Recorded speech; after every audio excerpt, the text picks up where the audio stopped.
To fear death is to misunderstand life. At least that's how Michel de Montaigne saw it. Living in a time marked by plague, war, and political instability, Montaigne was intimately familiar with death. Yet rather than hide from it, he invited it into his philosophical parlor like an old, misunderstood guest.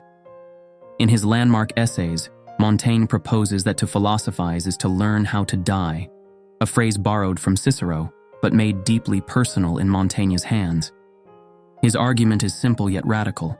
When you make peace with death, you make peace with life. We trouble life by the care of death, and death by the care of life. What makes Montaigne's view so disarming is how practically human it is. He didn't believe in abstract heroism. Instead, he believed in the power of repeated reflection, of calmly imagining death, talking about it, and seeing it as part of the great rhythm of being. This kind of thinking wasn't new. The ancient philosopher Epictetus once wrote, "Death is nothing to us." He argued that since we never actually experience being dead, because we're not there to witness it, then why worry? Montaigne admired this bold rationality, but unlike Epicurus, he added a layer of personal warmth. For Montaigne, it wasn't just about logic. It was about living more freely by carrying death like a small stone in your pocket. Not heavy, just there. Fast forward a few centuries, and Arthur Schopenhauer offers a strikingly different yet oddly compatible view. In The World as Will and Representation, Schopenhauer strips away the illusion of individuality. He sees death as a natural dissolution of the self, returning to a universal will. The fear of death is really just the fear of losing the ego, Schopenhauer says. And here lies the surprising bridge between them all. If you let go of your illusion, of control, death stops being a monster. It becomes part of the order of things. This philosophy finds haunting echoes in Leo Tolstoy's The Death of Ivan Ilyich. There, a man on his deathbed realizes, only at the end, that he never truly lived. His fear of death is, in fact, a fear of an unlived life. That's a theme Montaigne would nod to with somber agreement. So what does this mean for us? In a world that's addicted to distraction, obsessed with longevity, and allergic to stillness, Montaigne's quiet message feels more urgent than ever. Look at death. Don't flinch. And then, go live. But if confronting death is so liberating, why do we resist it so intensely? The 20th century existentialists offered a diagnosis. Martin Heidegger, in Being and Time, argued that most people live in a state of fallenness, caught in everyday distractions, avoiding the awareness of their mortality. He insisted that only by facing our being towards death can we live authentically. Death is not an event in life. We do not live to experience death. Heidegger. That may sound grim, but Montaigne would have smiled at the sentiment. He too believed that brushing against the thought of death makes life more vivid. It's not about morbidity, it's about clarity. And once you stop pretending that you have unlimited time, your priorities become sharper, your gratitude deeper, and your relationships more intentional. Even Blaise Pascal, with his famous Pensées, saw this refusal to contemplate death as a tragedy. Pascal described humans as trying to distract themselves from their existential condition. Whether through busyness, entertainment, or ambition, we run from silence. Because in the silence, we confront the truth. And yet, Montaigne didn't want us to live in fear or constant solemnity. He was a lover of life, of friends, of good wine and long walks. His wisdom wasn't carved from pessimism, it was tempered with joy. To live with death in mind wasn't to darken life, but to illuminate it. This message echoes in the writings of Marcus Aurelius, the Stoic Roman emperor. In Meditations, he wrote, "You could leave life right now.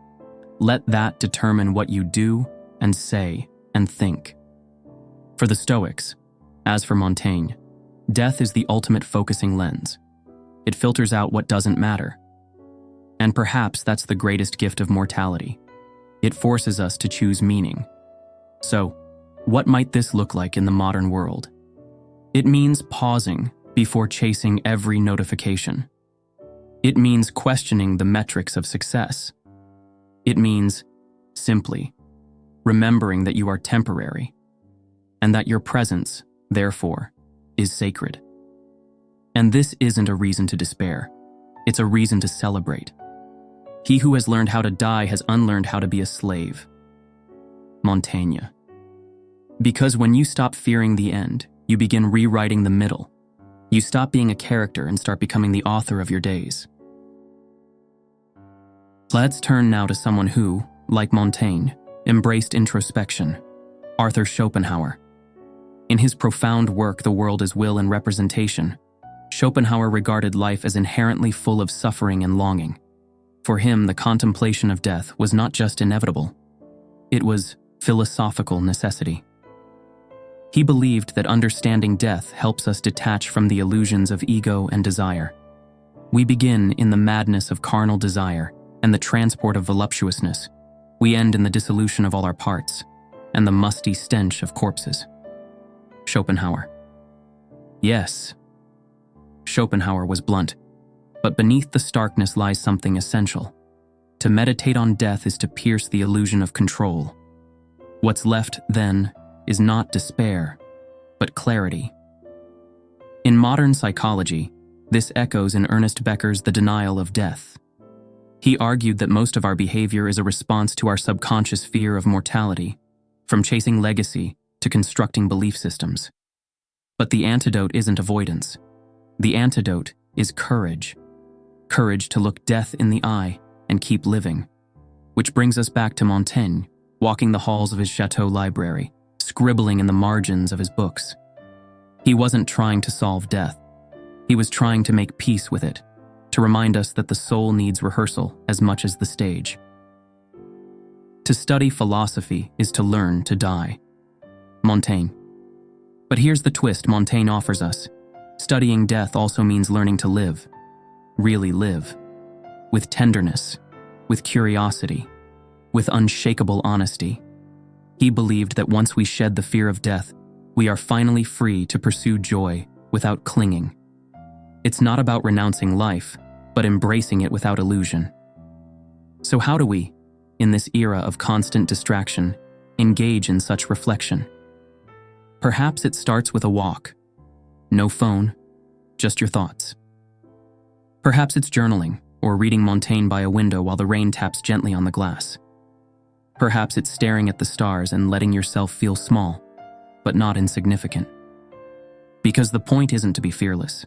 It's to befriend your fear, to shake hands with it like an old companion who reminds you, you are here.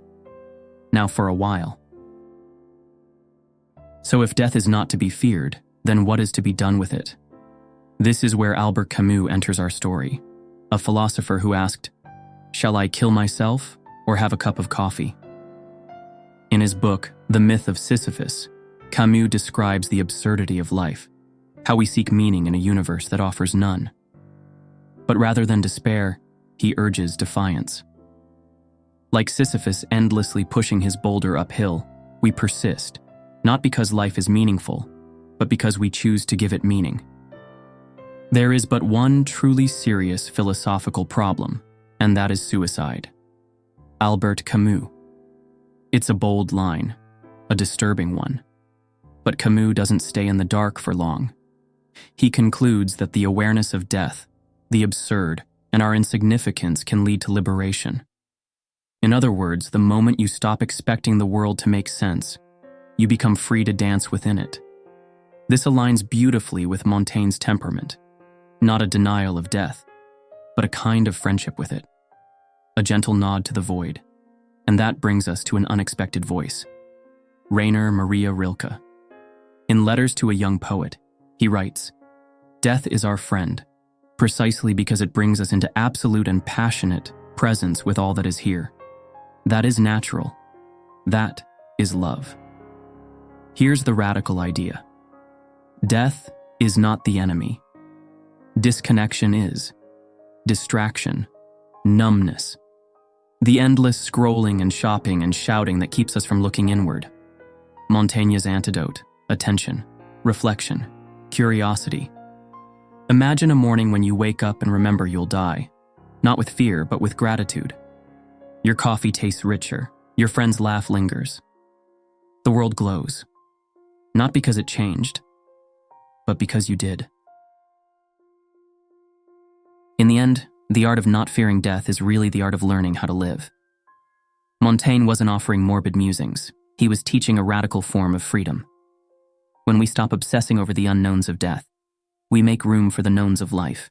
Friendship, beauty, laughter, thought, and love. As Arthur Schopenhauer noted in The World as Will and Representation, a man can do what he wills, but he cannot will what he wills. There is a deep humility in this, a recognition of our limitations, including death. But instead of being crushed by it, we can choose to be awakened by it. The moment we accept death as natural, we unlock the ability to truly inhabit the present. And with that presence comes meaning, not imposed by gods or fate or fortune, but crafted by us, moment by moment. Just like Montaigne, you too are a philosopher of the everyday. You too can stand before the abyss and say, I see you, and I choose to live. Anyway. He who would teach men to die would teach them to live. Michel de Montaigne. So go, breathe deeper, laugh louder, ask better questions. Not because you'll live forever, but because you won't. And that perhaps is the most powerful reason to begin again. If this exploration made you reflect, even for a moment, I invite you to subscribe and join this growing circle of curious minds. Leave a comment with the words, I'm making peace with death, to let me know you're part of this conversation. Because the best discussions are the ones we dare to have. Until next time, ask boldly, live gently, and never stop rewriting your story. See you in the next chapter.